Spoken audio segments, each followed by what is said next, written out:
Good morning students. आज हम लोग पाठ 17 झांसी की रानी शीर्षक कविता को पढ़ेंगे। झांसी की रानी शीर्षक कविता सुभद्रा कुमारी चौहान के द्वारा रचित है, जिसमें झांसी की रानी लक्ष्मीबाई के वीरता, शौर्य, पराक्रम का वर्णन किया गया है। तो पहले हम सुभद्रा कुमारी चौहान के जीवन परिचय के विषय में जान लेते हैं। सुभद्रा कुमारी चौहान का जन्म सन 1904 ईस्वी में निहालपुर इलाहाबाद के निहालपुर नामक स्थान पर हुआ था। इनकी शिक्षा क्राफ्टवेट गर्ल्स कॉलेज इलाहाबाद में हुई थी। इनकी रचनाओं में जो भाषा आपको देखने को मिलती है वह सरल और स्वाभाविक है, यानी इनकी भाषाओं को हम बहुत ही सरलता से समझ सकते हैं। इनकी प्रमुख रचनाएं जो हैं झांसी की रानी की समाधि पर, कदम का पेड़, मेरा नया बचपन आदि है।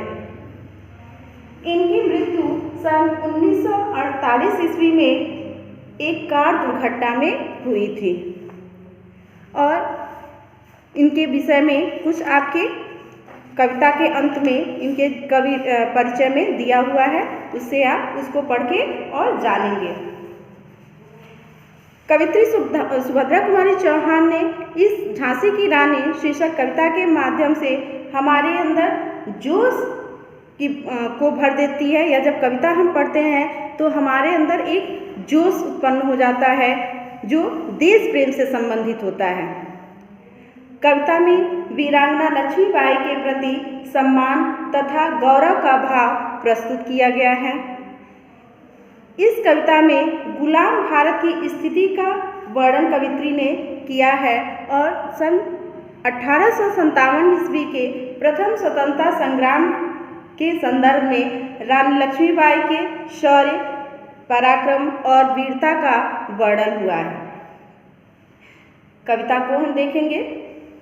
कवित्री कहती हैं, सिंहासन हिल उठे, राजवंशों ने दृष्टि तानी थी, बूढ़े भारत में भी आई फिर से नई जवानी थी, गुमी हुई आज़ादी की कीमत सबने पहचानी थी, दूर फिरंगी को करने की सबने मन में ठानी थी। चमक उठी सन 57 में वह तलवार पुरानी थी, बुंदेले हर बोलों के मुँह हमने सुनी कहानी थी, खूब लड़ी मर्दानी वह तो झांसी वाली रानी थी। कवित्री कहती हैं कि जो भारत वर्षों से गुलाम था, जब यहाँ के राजा महाराजा उस गुलामी से त्रस्त हो गए, परेशान हो गए, तो उनके अंदर एक अपनी स्वतंत्रता को पाने के लिए वो आक्रोशित हो गए, गुस्से से भर गए और उस गुस्से से उनकी भौहें तन गई। विक्टिम्स भौहें, उनके भौहें तन गई। उस आक्रोश से जो भारतीय राजा थे वो पूरी तरह से हिल उठे थे और बूढ़े भारत में आई फिर से नई जवानी थी। यह जो भारत वर्षों से गुलाम था, जिसकी आर्थिक स्थिति, सामाजिक स्थिति हर तरह से जर्जर हो गई थी, कमज़ोर हो गई थी, उसके अंदर एक बार फिर से नया जोश उत्पन्न हो गया। जैसे युवकों के अंदर एक जोश उत्पन्न होता है, उसी तरह से भारतीय राजाओं के बीच अपनी स्वतंत्रता को पाने के लिए जोश उत्पन्न हो गया था। वह किसी भी तरह से अपनी स्वतंत्रता पाना चाहते थे। गुमी हुई आज़ादी की कीमत सबने पहचानी थी। वह आज़ादी जो अंग्रेज़ों ने छीन ली थी, भारतीय राजाओं की जो स्वतंत्रता को, आज़ादी में स्वतंत्रता, जिस स्वतंत्रता को अंग्रेज़ों ने छीन लिया था, उसकी कीमत को अब भारतीय राजा पूरी तरह से समझ चुके थे और इसीलिए वो दूर फिरंगी को करने की सबने मन में ठानी थी। ये जो अंग्रेज़ थे, फिरंगी अर्थात अंग्रेज़, यह जो अंग्रेज़ थे उनको भारत से पूरी तरह से हटाने के लिए, निकालने के लिए उन्होंने अपने मन में निश्चय कर लिया था। चमक उठी सन 57 में वह तलवार पुरानी थी, बुंदेले हर बोलों के मुँह हमने सुनी कहानी थी, खूब लड़ी मर्दानी वह तो झांसी वाली रानी थी। वह जो 1857 ईस्वी में स्वतंत्रता संग्राम के लिए तलवारें उठी थी, जो आवाज़ उठाई गई थी भारतीय राजाओं के द्वारा, वही भारतीय राजाओं की तलवारें थी जो बरसों से सोई हुई थी, उस गुलामी के अंदर जकड़ी हुई थी। वही तलवारें एक बार फिर से अपनी स्वतंत्रता को पाने के लिए राजाओं ने उठाई थी।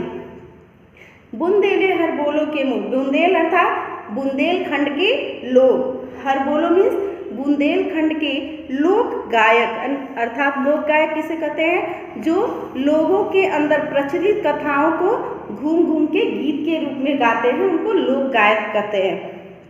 तो बुंदेलखंड के गवैयों के मुँह से, लोक गायक के मुँह से हमने यह कहानी सुनी थी कि खूब लड़ी मर्दानी, वह तो झांसी वाली रानी थी, जो 1857 के स्वतंत्रता संग्राम में अंग्रेजों के साथ, पुरुषों के साथ संघर्ष करने के लिए, युद्ध करने के लिए तैयार थी। वह झांसी की रानी लक्ष्मीबाई थी। कानपुर के नाना की मुँह बोली बहन छबीली थी। लक्ष्मीबाई नाम पिता की वह संतान अकेली थी। नाना के संग पढ़ती थी वह, नाना के संग खेली थी। बरछी ढाल कृपाल कटारी उसकी यही सहेली थी। कवित्री कहती हैं कि रानी लक्ष्मीबाई, जिनके बचपन का नाम छबीली था, बचपन में लक्ष्मीबाई को छबीली के नाम से जाना जाता था, वह कानपुर के नाना साहब की मुँह बोली बहन थी। वह लक्ष्मीबाई अपने पिता की अकेली संतान थी, अर्थात उनके और कोई भाई बहन नहीं थे। वह लक्ष्मीबाई नाना के साथ ही पढ़ती थी और उन्हीं के साथ खेलती थी।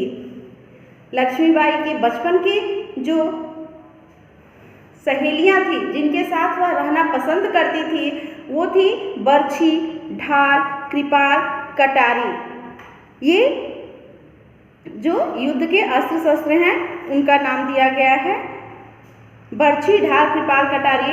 और यही लक्ष्मीबाई के बचपन की सहेलियां थी, जिनके साथ वो रहना पसंद करती थी, जिनके साथ वो खेलती रहती थी। वीर शिवाजी की गाथाएं उनको याद जबानी थी। बुंदेले हर बोलो के मुँह हमने सुनी कहानी थी। खूब लड़ी मर्दानी वह तो झांसी वाली रानी थी।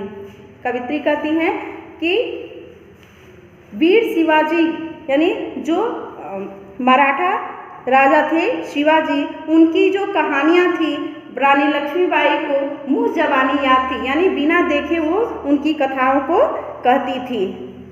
बुंदेले हर बोलो के मुँह हमने सुनी कहानी थी।